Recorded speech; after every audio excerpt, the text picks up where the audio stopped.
Back to the studio. We're back in the studio with Mr. Jim Cross. Welcome to the show, Mr. Cross. Hello. I am. Hello, sweetheart. Mr. Cross. Yeah. You are an excellent teacher to start off with. He's a very superior teacher at La Salle. He's very well known.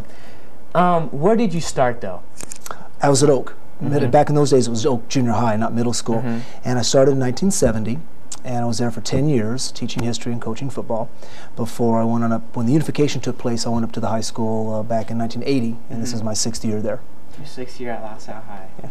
Oh my gosh. And you are a history teacher at La Salle. Right. I teach world cultures to the freshmen and future studies to upper grades, the social science selected for upper grade kids. Future studies meaning what? Okay, future studies is the exploration of the high technology that's bombarding us, and then what we can do with that. Where is it going? How does it impact your lives? And what will you folks be doing when you reach the 21st century? I call it my window to the 21st century, that the kids take a look at. You plan things for your careers. How will all this technology affect you and your children? And problem-solving exercises, critical thinking, to get you, instead of just spitting back facts about the future or the present for that matter, applying that to your lives, thinking about it and deciding what will actually happen and how can that impact my life. So some critical thinking things along the lines of problem-solving and helping you get set for adulthood. That's great. That's really good. You're the advisor of Interact Club. Can you tell us a little about Interact? Sure, I'd be happy to. Although, let's be honest, I'm co-advisor with the best teacher I've ever had, my wife, Jeannie. She is the co-advisor of the club, and she's a moving force behind it. But I'm blessed to be able to be with those kids. We have about 100 this year of very active youngsters who are doing everything from Pennies for People, which is a health and food campaign, to Clothes for Africa. We'll be doing a canned food drive at Christmas time, and for the Long Beach Food Bank and for Casa Bienvenidos, our own facility here in the community. And they're just marvelous kids. The motto is service above self. And so that's what we try to see and elicit from the kids. And they're just, we just had a meeting this afternoon, as a matter of fact, and they're just marvelous kids. That's neat. They're super. So you have a very strong bond. Instead of just saying students, I say it's more so... My kids. You teach more like it's a family, and you teach more a lot about life. Yes. Like you relate history to life and to present day. I try to, because number one, if you kids, I've been blessed to have both of you, you know that, and if you know that I care about you and I want it to be something more than just facts for you, then you relate to it more, and you relate hopefully to me more, and you'll get more out of it. It might have some lasting or some staying power with you. You said, quote unquote, it's not what you learn, it's how you learn. Yeah, I really believe that. I do. It's a process. Learning is a process. You guys, or any student for that matter, many times can take the information in and then dutifully spit it back out on a test.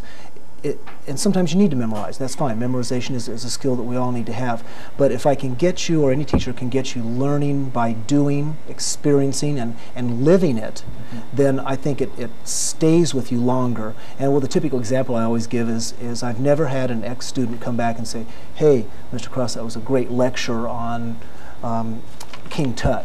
But I a lot of times have kids come back and say, "Hey, I remember building my pyramid, you know, and getting involved in when you dressed up like King Tut," that kind of thing. So it's learning by doing, and it's action, and it's how you learn, I think. And it's also learning about learning. How do you think? And just to see the wheels click in your heads and your eyes. The thing I like best about you kids are your eyes. I can tell what's going on. And if I can get those wheels moving, I think it's been a successful lesson.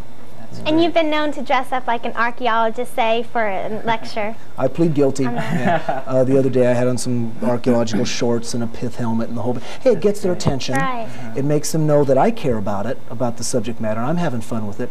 If I don't care about it, and if I'm not having fun with it, why should I expect them to identify with it and relate to it and like it? So and you don't dress up too often, because that would get old also. But you do it every now and then. It wakes them up a little bit, and they identify. Shows an interest. Yeah, it does. It builds up their interest, and they want to study a little bit more, maybe. Sticks with them. Mr. Cross, you go from teaching football at Oak to La Salle. You've done so much stuff for everybody. You won Orange County Teacher of the Year. Yeah. Tell us about that. And you're also up for the top 4 state teachers. You're up. Well, I've been very, very lucky. And again, the whole thing goes back to the kids I've had and this community. If I hadn't have had over these years marvelous kids okay, and parents that really support you. Administration, I've been blessed with super administrators. And again, like I say, let's call a spade, a wife who does half, if not more, than everything I do and gets not 1/10 the credit she should get. I've been very lucky. But yes, I was selected as one of Orange County's 4 Teachers of the Year, and then we've been up at the state competition in which I was in the top 4 in the state. And they have selected that, David. They selected Bob Mange from, I believe it's Folsom High School in Sacramento County as the California Teacher of the Year. But being able to represent Los Alamitos was #1 with me. You're the perfect Congratulations. Thanks. That is great. I was very happy and humbled too. Well, Mr. Okay. Cross, you are the perfect person anyone to resemble. I mean, to represent La Salle High. And you're one of a kind, and it's you, not just the students. So Thank you very much. Okay. Thank Thanks you a lot. very much. Okay, love you guys. God Thanks a bless. lot. Take care. Bye-bye. All right, coming up next, we have a segment of the mime. So don't go away. We'll be right back.